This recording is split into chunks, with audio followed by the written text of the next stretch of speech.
এবার সিবিআই এর স্ক্যানারে কালীঘাটের কাকু সুজয় কৃষ্ণ ভদ্র ও শান্তনু বন্দ্যোপাধ্যায়কে হেফাজতে চায় সিবিআই। আজ সুজয় কৃষ্ণ ভদ্র ও শান্তনুকে আদালতে পেশ করা হবে বলে খবর রয়েছে এমনটাই। সিবিআই এর স্ক্যানারে এবার কালীঘাটের কাকু সুজয় কৃষ্ণ ভদ্র ও শান্তনু বন্দ্যোপাধ্যায়কে হেফাজতে চায় সিবিআই। আরো বিস্তারিত তুলে ধরতে পারবে আমাদের সঙ্গে রয়েছে আমাদের প্রতিনিধি মেঘা। এই মুহূর্তে যে খবর দিকে আমরা নজর রাখছি, শান্তনু বন্দ্যোপাধ্যায় এবং সুজয় কৃষ্ণ ভদ্রকে হেফাজতে চাইছেন সিবিআই আধিকারিকরা। কি হয়েছে ঠিক মূলত?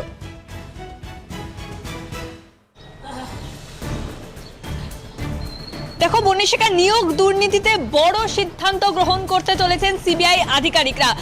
একেবারে সিবিআই তরফ থেকে যেমনটা জানা যাচ্ছে, প্রাথমিক নিয়োগ দুর্নীতির ক্ষেত্রে শিক্ষক নিয়োগ দুর্নীতিতে সুজয় কৃষ্ণ ভদ্র যোগসূত্র রয়েছে এবং সুজয় কৃষ্ণ ভদ্র কিন্তু মূল একেবারে এই যে নিয়োগ দুর্নীতি সেখানে যুক্ত রয়েছে। শুধু সুজয় কৃষ্ণ ভদ্র অর্থাৎ কালীঘাটের কাকু নয়, শান্তনু বন্দ্যোপাধ্যায়, যে শান্তনু বন্দ্যোপাধ্যায় কুন্তল ঘোষ ঘনিষ্ঠ ছিল, বলাগড়ে যার বাড়ি ছিল, ইডি প্রথম তাকে গ্রেপ্তার করেছিল এবং এখনো পর্যন্ত সংশোধনাগারে রয়েছেন সেই শান্তনু বন্দ্যোপাধ্যায়, যারা নিয়োগ দুর্নীতিতে মূলত এজেন্ট মধ্যস্থকারী হিসেবে কাজ করেছিল, কোটি কোটি টাকার লেনদেন করেছিল, বিভিন্ন জেলা থেকে তারা টাকা তুলেছিল এবং চাকরি পাইয়ে দেওয়ার নাম করে তারা সিবিআই স্ক্যানারে রয়েছে। তোমাকে জানিয়ে রাখবো, গতকাল একদিকে যেরকম এই নিয়োগ দুর্নীতিতে পার্থ ঘনিষ্ঠ অর্পিতা জামিন হয়, ঠিক সেই মুহূর্তে দাঁড়িয়ে প্রাথমিক নিয়োগ দুর্নীতিতে সন্তু গঙ্গোপাধ্যায়কে গ্রেপ্তার করলো সিবিআই এবং ঠিক যখন তদন্ত এগোচ্ছে, যখন জিজ্ঞাসাবাদ প্রক্রিয়া চলছে, সেক্ষেত্রে দাঁড়িয়ে আবারও নাম উঠে এলো কালীঘাটের কাকু অর্থাৎ সুজয় কৃষ্ণ ভদ্রর